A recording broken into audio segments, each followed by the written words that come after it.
आप सभी का आज की इस क्लास में स्वागत है।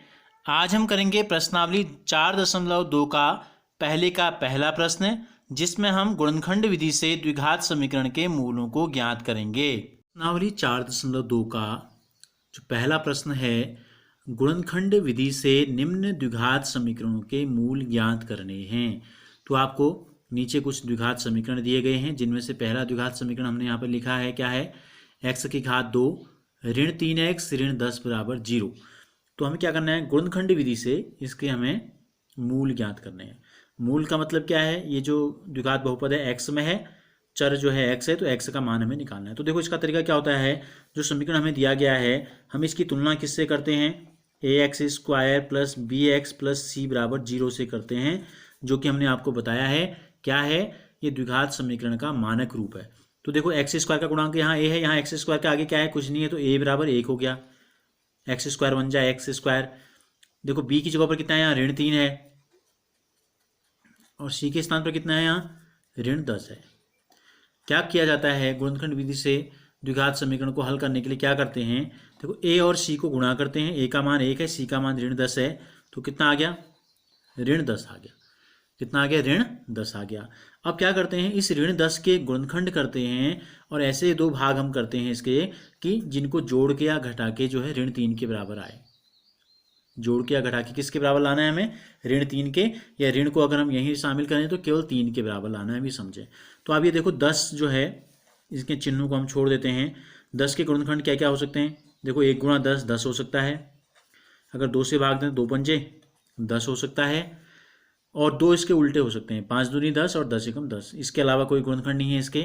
तो हमें लाना है 3, हमें क्या लाना है, तो देखो 1 में 10 जोड़ के 3 आएगा, नहीं आएगा। 10 में से 1 घटा के 3 आएगा, नहीं आएगा। 2 में 5 जोड़ के 7 आएगा, 5 में से 2 घटा के कितना आएगा, 3 आएगा। तो हम क्या करते हैं, हम इस b को, जो हमें दिया है b बराबर ऋण 3 जो आया था, हम इसको रख देते हैं 5 ऋण 2 रख देते हैं।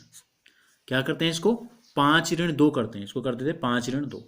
तो देखो यहाँ आते हैं प्रश्न में, जो हमें हल करना था, हमें दिया है x की घात 2 ऋण 3x ऋण 10 बराबर 0 हमें दिया गया है। तो हम क्या करते हैं, x² को x² लिखेंगे,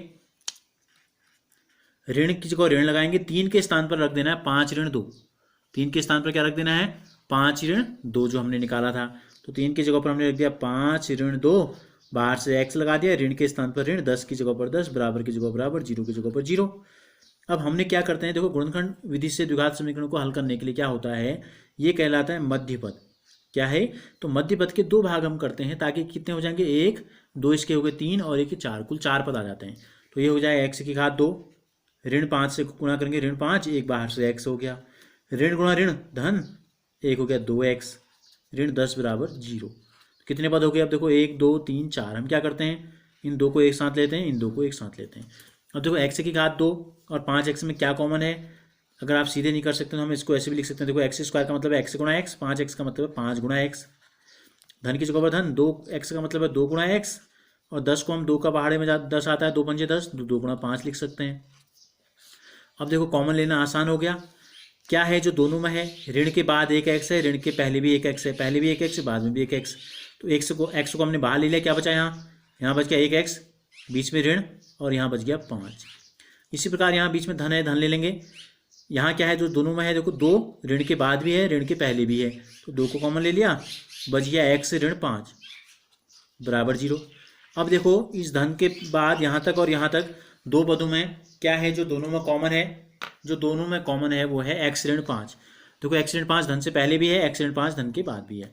तो हम क्या करते हैं, x ऋण 5 को हमने बाहर ले लिया, तो क्या प्राप्त हो गया, हमको क्या बचा, धन से पहले बच गया x और धन के बाद बच गया धन 2 बराबर 0।